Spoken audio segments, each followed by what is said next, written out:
কাঁটাতার পেরিয়ে এদেশে পা রেখেছিলেন গোপনে।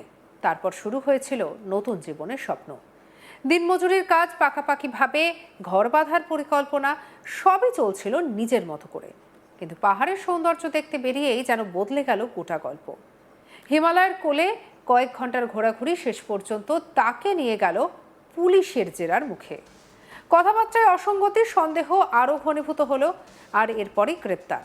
আর পাহাড় থেকে সোজা ঠাঁই হলো হোল্ডিং সেন্টারে। এবারে একেবারে বাংলাদেশে পুশব্যাকের প্রস্তুতি।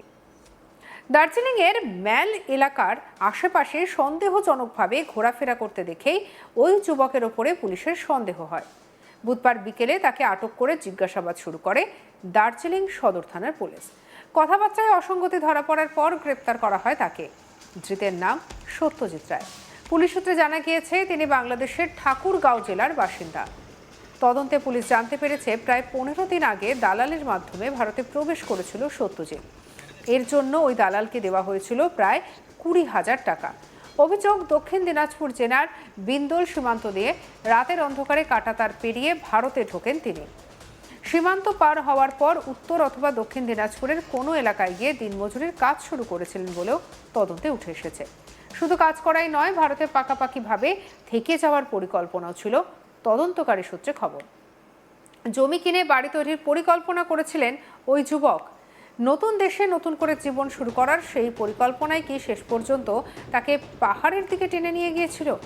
আর সেই ঘুরতে যাওয়াই যে পুলিশের নজরে এনে দেবে তাকে, তা হয়তো ভাবতে পারেনি সত্যজিৎ। কি বলছেন ধৃত যুবক, শুনব। দাদা, আপনি কোথা থেকে এসেছিলেন? আমি বাংলাদেশ থেকে আসছি। কোথায় এসেছিলেন?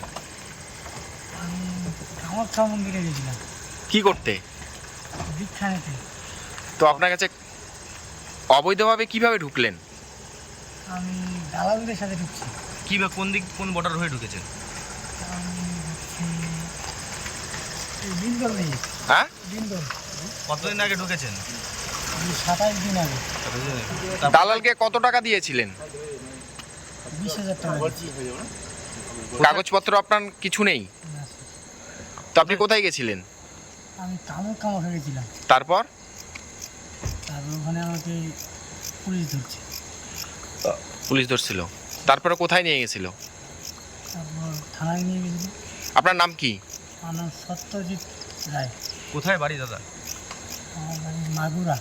মাগুরা কোন, বাংলাদেশে কোথায়? বাংলাদেশ মাগুরা। বাংলাদেশ কোন জেলা? এটা ঠাকুরগা। ঠাকুরগাঁ। কিভাবে আসলেন ওইখান থেকে, কেন আসলেন? যে বন্ধুদের সাথে আসছি। কোথায় এসেছিলেন? ইন্ডিয়াতে। ইন্ডিয়াতে? চোরাই পথে?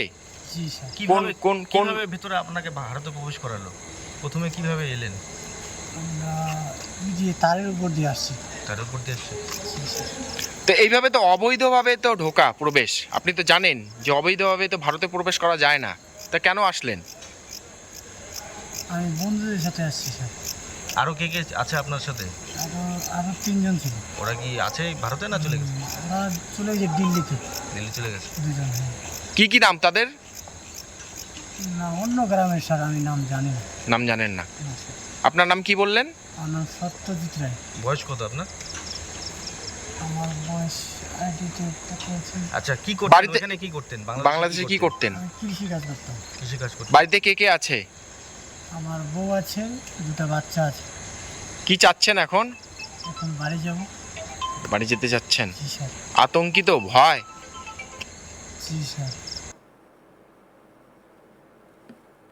পুলিশের জিজ্ঞাসাবাদে সীমান্ত পারাপারের সঙ্গে যুক্ত কয়েকজন দালালের নাম উঠে এসেছে বলেও খবর। সেই তথ্যের ভিত্তিতে ইতিমধ্যেই এজেন্ট বা দালাল চক্রের সন্ধানে তল্লাশি অভিযান শুরু হয়েছে। কিভাবে সীমান্ত পেরিয়ে ওই যুবক ভারতে ঢুকলেন, কারা তাকে সাহায্য করেছিল, এই চক্রের সঙ্গে আর কেউ জড়িত ছিল কিনা তা খতিয়ে দেখছেন তদন্তকারীরা। আমাদের কালেক্ট পার্থ প্রতিম দাসের রিপোর্ট দেখাবো। দার্জিলিংয়ে বেড়াতে এসে বিপাকে বাংলাদেশের এক অনুপ্রবেশকারী। সূত্রের খবর, ধৃতের নাম সত্যজিৎ রায়। তিনি দিন 20 আগে দক্ষিণ দিনাজপুর জেলার বিন্দল সীমান্ত দিয়ে দালাল মারফত প্রায় 20,000 টাকা ব্যয়ে ভারতে অনুপ্রবেশ করে। অবৈধভাবে অনুপ্রবেশের পর সেখানেই সাধারণ মানুষের সাথে মিশে এক শ্রমিকের মতো কাজ চালিয়ে যান। প্রায় দীর্ঘ 17 থেকে 18 দিন সেখানেই তিনি কাজ করেছেন।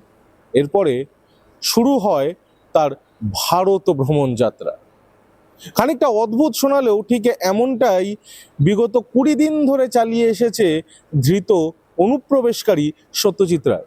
প্রথমে তিনি অসমের উদ্দেশ্যে রওনা দেন, সেখানে কামাখ্যা মন্দিরে পুজো দেন এবং সেখান থেকে তিনি সোজা পাড়ি দেন দার্জিলিংয়ে। শৈল শহরে যখন মেলের কাছাকাছি একটি জায়গায় তিনি ঘুরছেন, ঠিক সেই সময় দার্জিলিং জেলা পুলিশের তাকে দেখে রীতিমতো সন্দেহ হয়।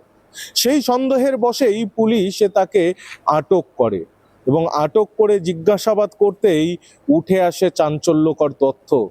তিনি স্পষ্টত স্বীকার করে নিয়েছেন তিনি বাংলাদেশের বাসিন্দা। বাংলাদেশে তার স্ত্রী এবং সন্তানরা রয়েছে। তিনি পাকাপাকিভাবে ভারতে এসে থাকতে চান এবং সেই কারণেই সেখান থেকে দালালকে দিয়ে প্রায় 20,000 টাকা ব্যয় করে সেই দালাল তাকে সীমান্ত পারাপার করিয়েছে এবং দক্ষিণ দিনাজপুর জেলায় তিনি বেশ কিছুদিন সেখানে শ্রমিকের কাজও করেছেন। কিছুটা অর্থ উপার্জনের পরই তিনি অসম থেকে দার্জিলিং ঘুরে বেড়াচ্ছিলেন। অবশেষে পুলিশ আপাততভাবে তাকে ফাঁসি দেওয়ার যে ক্যাম্পে রয়েছে অনুপ্রবেশকারীদের, সেখানে নিয়ে এসে রাখা হয়েছে। অন্যদিকে পুলিশ সূত্রে খবর, এখনো পর্যন্ত আদালতে যা নির্দেশ দিয়েছে বা পশ্চিমবঙ্গে এইভাবে অনুপ্রবেশকারীদের ক্ষেত্রে যা নিয়ম এবং নির্দেশিকা রয়েছে, সেই নিয়ম অনুযায়ী তাকে আপাতত সেই ফাঁসি দেওয়ার ক্যাম্পেই রাখা হয়েছে। পরবর্তীতে আদালত যা নির্দেশ দিবে সেই অনুযায়ী কাজ করা হবে। তবে এখানেই প্রশ্ন উঠছে, যেখানে রাজ্যে ডবল ইঞ্জিন সরকার চলছে, যেখানে অনুপ্রবেশকারীদের নিয়ে কড়া বার্তা দিচ্ছে কেন্দ্র থেকে রাজ্য, সম্প্রতি উত্তরবঙ্গের সীমান্তগুলো নিয়ে রীতিমতো পরিদর্শন সেরে গিয়েছে দেশের স্বরাষ্ট্রমন্ত্রী অমিত শাহ। বিভিন্ন যে জায়গাগুলো রয়েছে যেখানে কাঁটাতার বিহীন ছিল, সেখানে জমি হস্তান্তরের কাজও প্রায় শেষ, কাঁটাতারের কাজও প্রায় শেষ হতে তো চলেছে। সেই জায়গায় দাঁড়িয়ে নতুন করে অনুপ্রবেশের ঘটনা ঘটছে। এক কথায়, যে ডবল ইঞ্জিন সরকারের ক্ষেত্রে গুন্ডা দমন আইনের আওতায় এই ধরনের কর্মকাণ্ড এক প্রকার বন্ধ করতে তৎপর প্রশাসন, এবং সেই জায়গায় দাঁড়িয়ে ঠিক একইভাবে যারা এই ধরনের কাজ বছরের পর বছর ধরে করে আসছে, কাঁটাতারের বিভিন্ন সীমান্ত লাগোয়া এলাকাগুলো দিয়ে যারা দীর্ঘদিন ধরে অনুপ্রবেশকারীদের বাংলাদেশ থেকে ভারতে নিয়ে আসতে চলেছে, সেই কাজ কিন্তু এখনো অব্যাহত চলছে। তবে পুলিশ সূত্রে এও জানা গিয়েছে, শুধুমাত্র সে ঘুরতেই নয়, সে কিন্তু অর্থাৎ এই সত্যজিৎ রায় পাকাপাকিভাবে ভারতে বসবাসের পরিকল্পনা করেছেন। উত্তর দিনাজপুর বা দক্ষিণ দিনাজপুর যে কোনো দুটি জেলার মধ্যে একটি জেলাতে তিনি স্থায়ীভাবে জমি কিনে বাড়ি করে পরবর্তীতে তার স্ত্রী এবং সন্তানদের ভারতে নিয়ে এসে এখানেই স্থায়ীভাবে থাকার প্ল্যান করেছিলেন। কিন্তু সেই প্ল্যান একেবারে ভেস্তে গেল। শৈল শহরে ঘুরতে গিয়েই পুলিশের সন্দেহের চোখে আসলো সত্যজিৎ এবং তারপরেই তাকে জিজ্ঞাসাবাদ, এবং সেই জিজ্ঞাসাবাদ থেকে এখন তার স্থায়ী ঠিকানা হয়ে গিয়েছে ফাঁসি দেওয়ার সেই ক্যাম্প।